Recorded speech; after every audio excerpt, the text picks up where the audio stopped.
My name is Ken Koll, a bone carver of 30 plus years and a chess enthusiast. What better project can one ask for but to chip away at the mystique surrounding these carved pieces?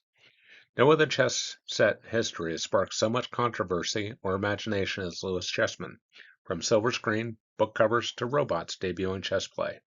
A chess set that placed a name on a little unknown island on the west coast of Scotland. The Lewis chess set was created in a Viking Age style that ended centuries before their creation. They also are believed to be the first set to have bishops in place right alongside berserkers. There are many unique qualities about the Lewis chessmen. We will look at the bishops in particular, as they are pivotal in dating the chessmen. But first we'll take a look at chess's origin, its spread across nations, and the ups and downs of its popularity. We'll touch on changes in the gameplay and how influences in politics and the church changed the game forever. And no one can talk about the Lewis chessmen without talking about their influences on pop culture today.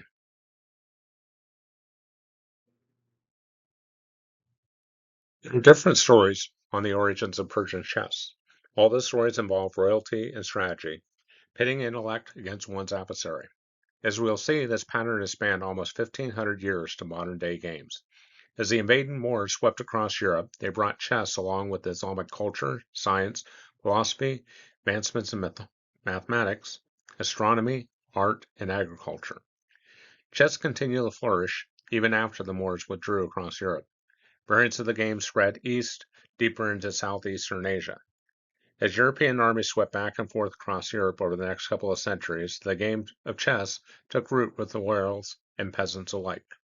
Queens were introduced on the chessboards of Spain in 1475. It is believed that Queen Isabella of Castile was the inspiration for this bold move. However, there were many strong matriarchs before her, and many more to come. Starting in the 13th century, rules and practices became more standardized, and around the 15th century, pamphlets and books were written with rules and strategies. There were even books written on life using chess strategies as samples to real-life situations. Over time, the elephants morphed into bishops, camels evolved into knights, and advisors became queens. Some of these changes happened as history saw strong female monarchs and change of roles in world events during the late Middle Ages. The queens later became the most powerful players on the board and the world theater. Bishops appeared on the chessboard in Christianized nations in the 13th century. This also showed that the bishops had the ear of the royals. It showed strong symbolism of the strength and position of the church standing alongside the royals on the board. Camels were connected with visions of Arabs, and Europeans switched to a more traditional horse-mounted knight.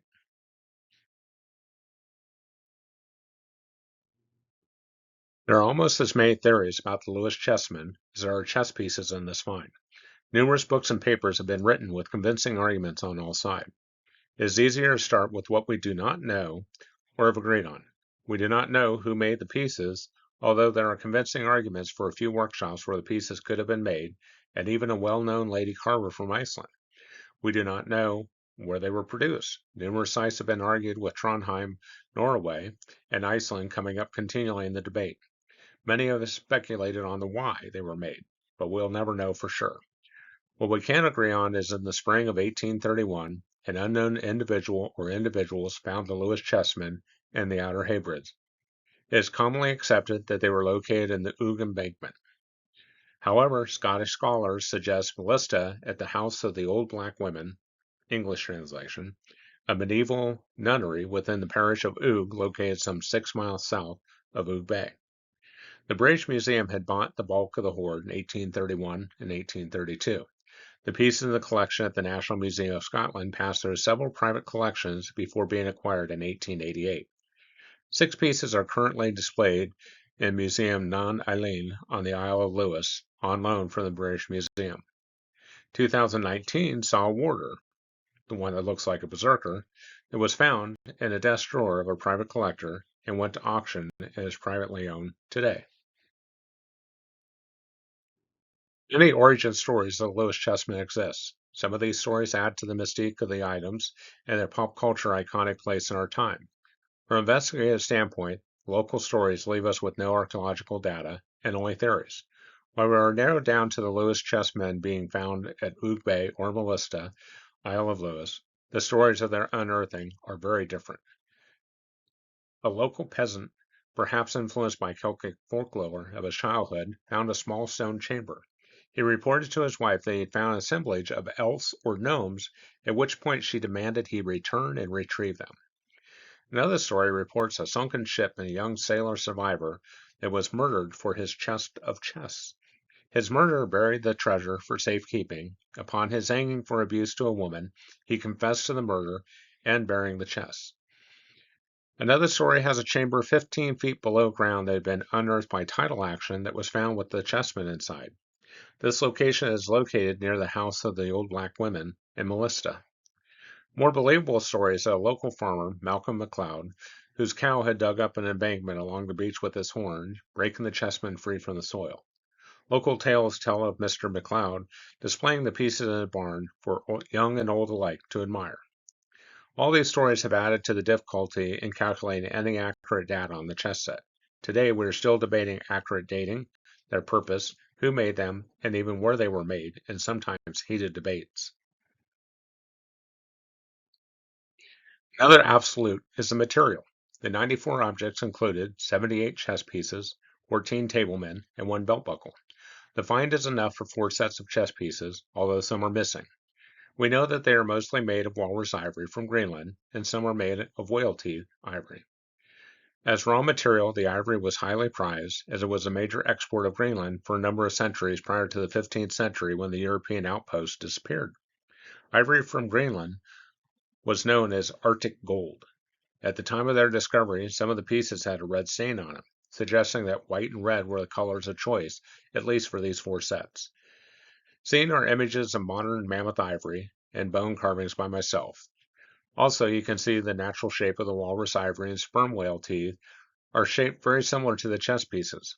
This is not coincidence. It is simply the artist utilizing the natural material in a way to maximize the material. When Greenland ivory is called Arctic gold, you try to utilize as much of the material as possible.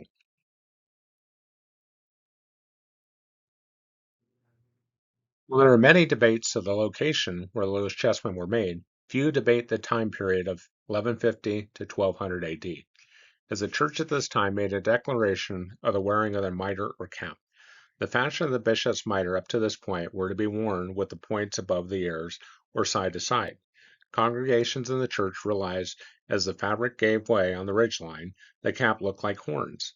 Stiffer fabric was called for to stop the cap from representing horns, but the church finally made a declaration that all caps should be worn with the points in the front and back, as seen in the figure at the top right. This style is still in use today by the church. At one point, the Christian church had banned clergy from playing chess, though many played in secret. The original chess game rules included dice and a form of betting which was forbidden by the church. As rules changed, the dice were left out of the game and became much more favorable to the church by the 12th century. By the 13th century, sermons relating chess to daily life became commonplace across Europe. The book The Morals of Men and the Duties of Nobles and Commoners, also referred to as the Book of Chess, was published around 1300s by Jacobus de Salinas, a Dominican monk. He used chess in his sermons to describe daily life. His work was the second most printed book for many years behind the Bible, once the printing press became widely available. Bishops would have been carved from the middle of the tusk, where the larger seated queens and kings would have been closer to the root of the tusk where it is wider. Some of the bishops are seated while others are standing. While many attach meaning to each piece, it could simply be a matter of the material available. We do know that some pieces were made out of sperm whale teeth, meaning perhaps a shortage of walrus tusk to complete the set. Of course, we do not know what the missing pieces were made of. If you look closely, the crozier or stance of each bishop is held close to their body and attaches to their face. This shallow relief style gives strength to the staff by connecting it to the body 2/3 to 3/4 of the height of the bishop. Most of the croziers are separated on the chins of the bishops and reconnect to the chest. This gives depth while retaining strength. Note, while the bishop's staff is broken at this exact point. All the chess pieces were made durable, for use, to play, and not as showpieces to be placed on a shelf. Ironically, they have been on continual display at numerous museums around the world since being resurrected in 1831. We know where different ivory working workshops were located, even have pieces produced by them today. What we do not have are a lot of the tools from these shops. Most were probably owned by the artisans themselves, and any leftover iron tools would be repurposed to other tools if applicable. While the metal and machining process has improved to make these tools, the actual style of carving tools has changed little for the past 1500 years. The technique from antiquity to today would have changed little, although we do not have much documentation on these workshops, as trade secrets were held close to each teacher and school. Guilds had strict rules about passing along information to non-guild members. While we know little of their techniques for sure, there are only so many ways to carve an item.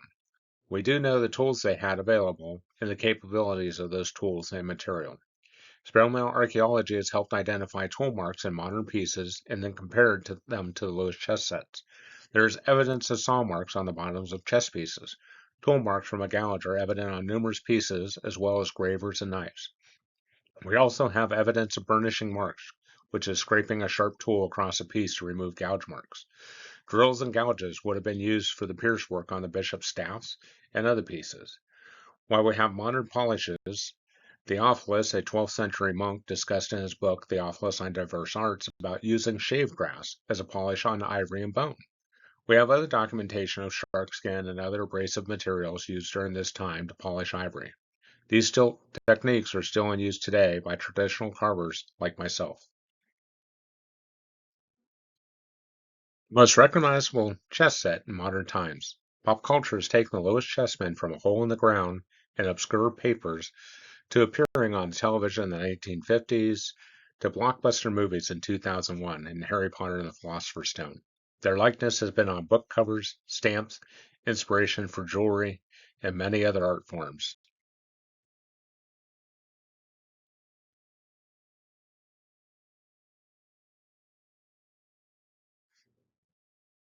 When they were made, the Lewis Chessmen were a mix of modern and ancient art forms coming together, believed to be the first chess set with bishops. A risk from a marketing standpoint, not to mention the wrath of the church. Would they be accepted or rejected? The set also had berserkers, Viking Age warriors in the chess set, seen biting their shields. Whether one carver or many created these masterpieces, I believe they were carved as a commission. They were found together, almost 4 complete sets, with some other disc and an ivory belt buckle.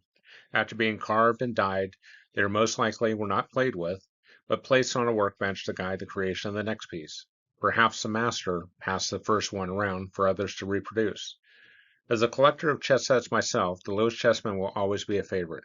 Perhaps not the most ornate, but with a mystique unlike any other sets I know. I began this research to answer the who, what, when, where, and how, and came away with more questions than answers. Perhaps this is what's so intriguing about the Lewis find, the stories that are connected to it from the beginning, and the stories they've evolved over the past 2 centuries. I can only hope that more time and resources are spent trying to verify their origin and their purpose. As a carver, I often think of the artisans of our past who create a piece that is lost for some time and 1,000 years later resurfaces.